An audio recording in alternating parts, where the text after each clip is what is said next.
আমরার সিলেটর সোহাগ ভাই নাকি মারা গেছে ইবাই দিতাই নহইরা। ইন্না লিল্লাহি ওয়া ইন্না ইলাইহি রাজিউন। বিয়ান্তিওয়ালা ঘুম থেকে উঠাই খবর পাইমু কোনো সময় কল্পনাও করছি না।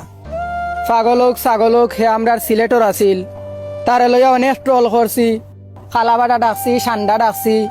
যদিও তার চেহারা আর চরিত্র সান্ডার থাকিও জঘন্য আছিল, তারপরেও তো হে আমরার সিলেটের একটা মানুষ।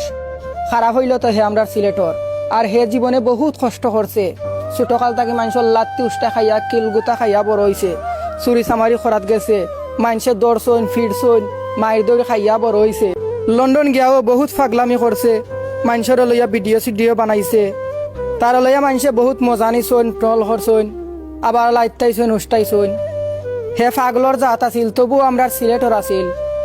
দুঃখ লাগের বিয়ান্তিবেলা উঠিয়া হে আর দুনিয়াত নাই, ই খবর পাইমু কোনো সময় কল্পনাও করছি না। এ আল্লাহ আল্লাহ, আমি জীবিত বেটারে যে তুই মারিলেই রে। এ আল্লাহ আল্লাহ, তোর উপরে আল্লাহর কুষ্ঠ রোগ পড়বে, আল্লাহ টাটানো পড়বে। আল্লাহ আল্লাহ, আমি কি খবরের ভিতর থেকে মাত্রাম রে? আল্লাহ আল্লাহ, এই আমি কি খবর থেকে বলছি নি রে? এ আল্লাহ আল্লাহ, আমি আমার বেডরুম থেকে করাম বে। এ আল্লাহ আল্লাহ, তুই আমার যে কুয়েত থেকে সান্ডা ডাক রে। এ আল্লাহ।